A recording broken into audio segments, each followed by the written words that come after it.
Welcome to the Faith and Feelings podcast.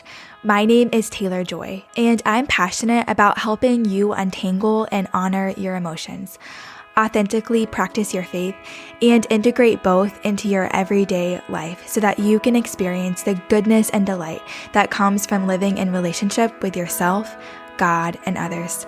Thank you for joining me. Let's get started. Over the past few weeks, we've been diving into a series on the podcast about why healing matters and why it's not just important, but a deeply essential part of our spiritual formation and growth. In the last two episodes, we heard from two guests whose stories and insights struck a chord for so many listeners. Their journeys were beautiful, tangible illustrations of God's restoring work, inviting us to notice and participate in what He is doing in the deepest parts of who we are. After hosting these conversations, I've been reflecting on what it means to participate in that kind of transformation. So before we hear from more guests in the coming weeks, I wanted to share some of what I've been processing personally. And there's one question that keeps coming back to me as I think about these stories. What does that actually look like to respond to God's transforming work in our everyday lives? Barb Boatner, who joined us 2 weeks ago, spoke into this so clearly. She said that when Jesus is at the center of our spiritual formation, healing isn't just a side effect, but it becomes a natural expression of transformation, not because of our effort or performance, but because of the relationship, the union, the communion we experience with Him. So what does it really look like to live aware of God's presence, to be attentive, receptive, and responsive to His invitations to transformation every day?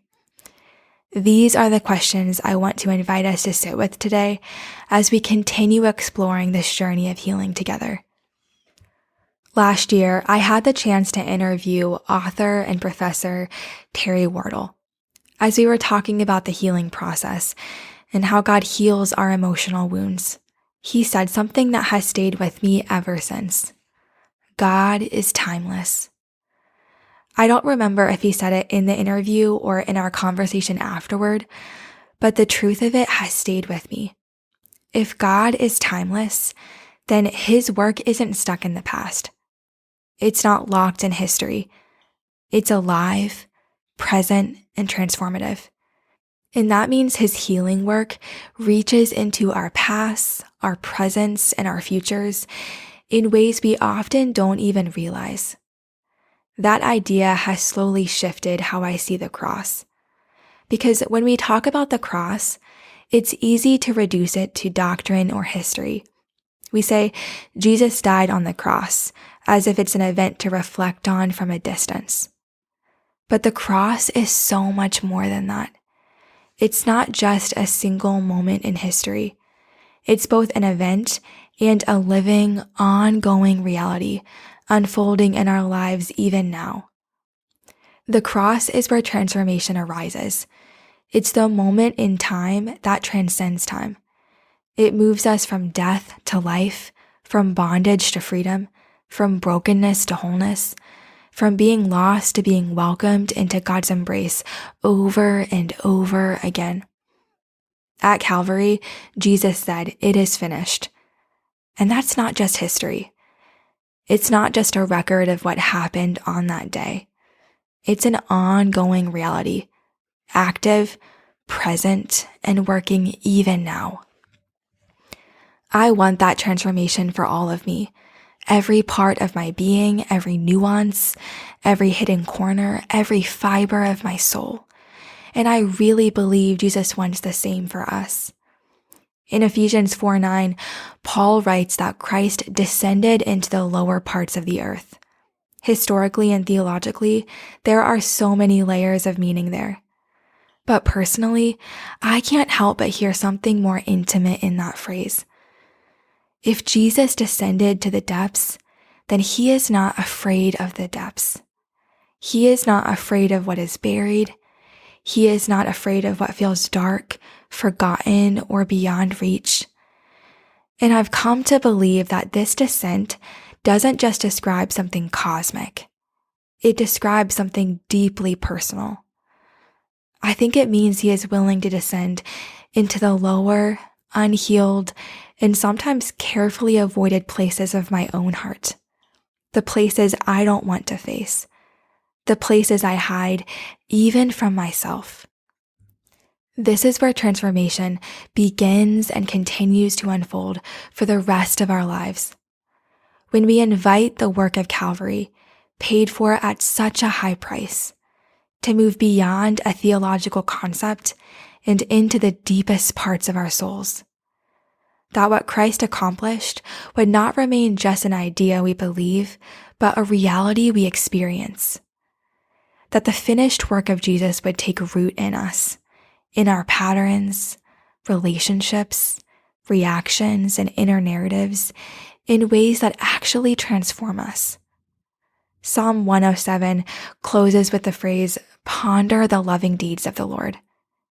That phrase has been sitting with me lately, because pondering isn't the same as listing. It's not skimming. It's not even just remembering. Pondering is slower than that.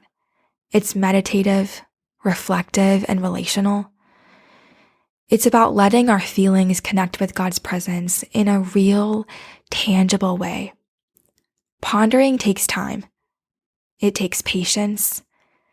It takes what I would call spirit-empowered mindfulness. When I truly ponder God's deeds, I don't just see them as snapshots to admire from a distance. I begin to see them as windows into the nature of His attachment love. God is ever present, always working, and there is always more to notice, so much to see, if we would slow down enough to open our eyes. Recently, I've been realizing how much I miss because my mind drifts away from the present moment. It wanders into what was or races ahead into what ifs. That's exactly why so many spiritual directors and therapists talk about staying in the present. Life, real life, happens in this moment, in the experience we're having right now.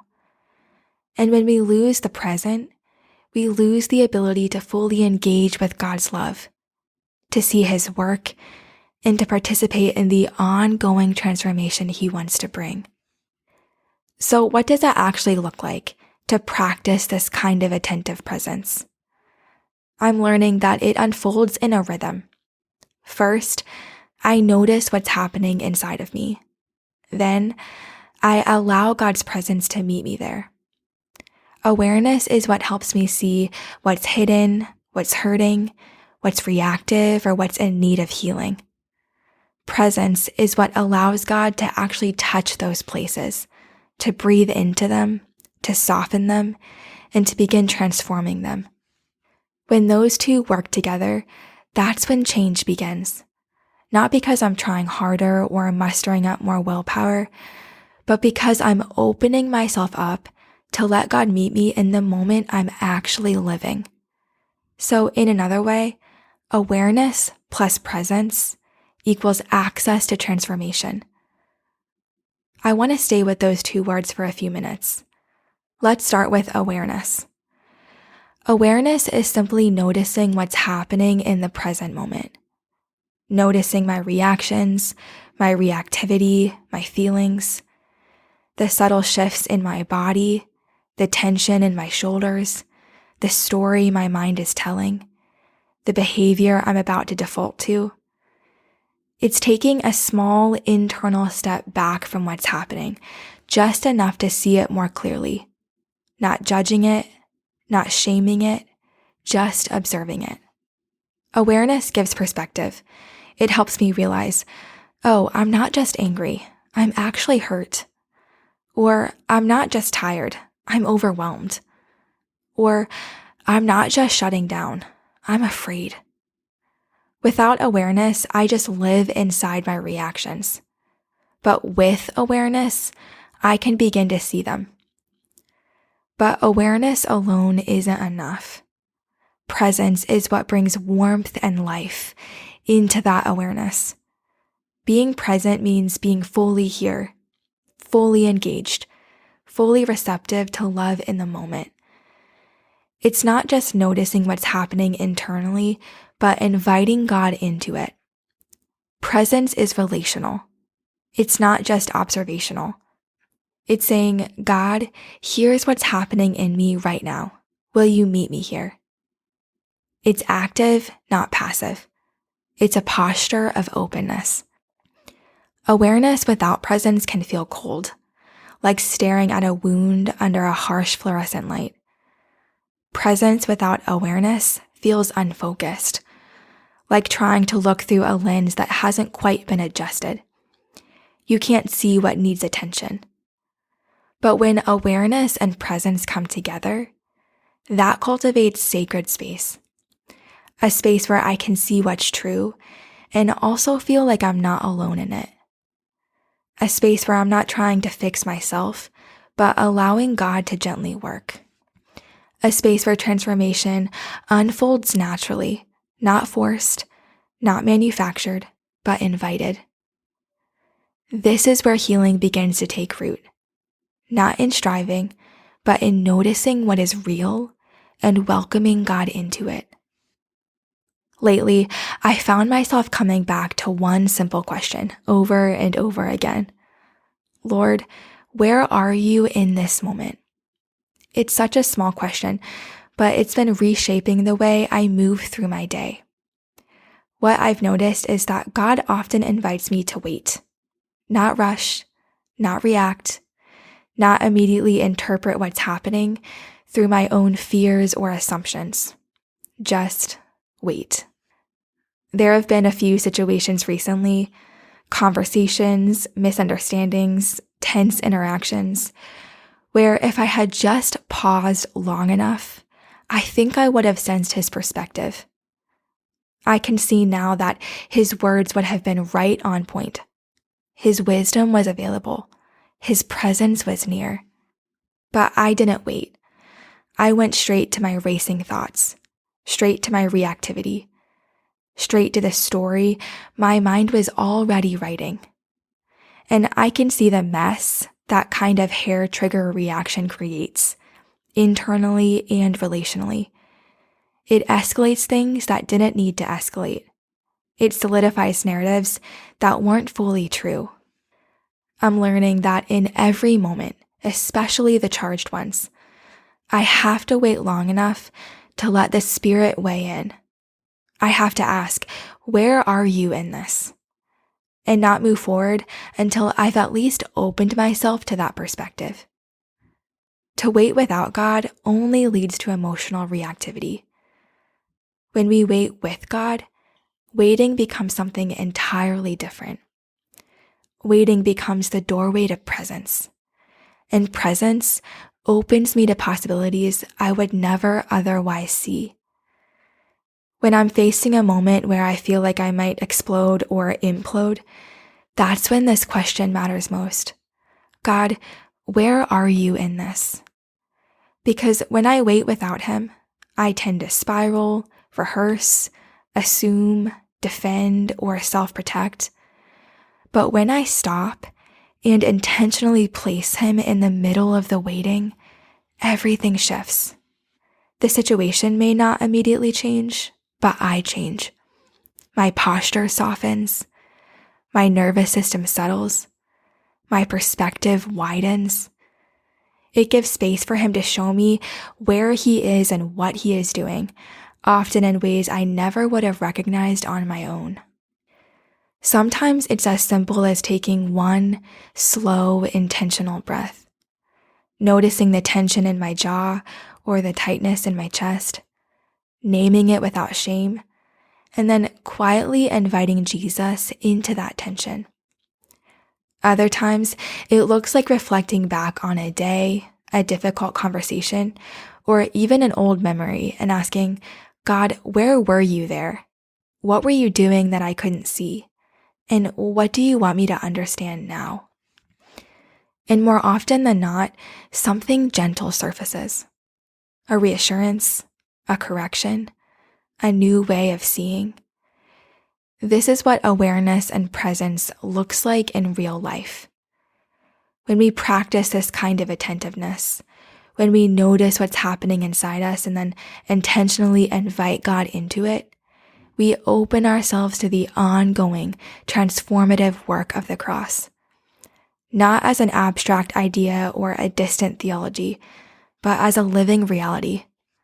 When we ask, "Where are you in this moment?"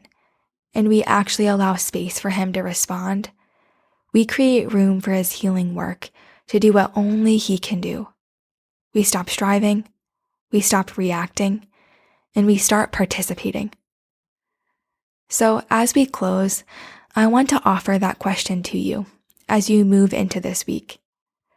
What would it look like to begin asking in the middle of your ordinary moments, in the tense conversation, in the anxious spiral, in the quiet morning, in the unexpected interruption? Lord, where are you in this moment? And what might happen if you paused long enough to let him meet you there? I'm so grateful that you listened to today's episode. Thank you for spending time with me. I'd love to hear from you. Connect with me on Instagram at TaylorJoy or through my website, taylorjoymurray.co. Also, if you enjoyed this conversation, it would mean so much to me if you took a minute to subscribe and review the podcast. This is an easy way to partner with me and is invaluable in reaching new listeners. Until next week.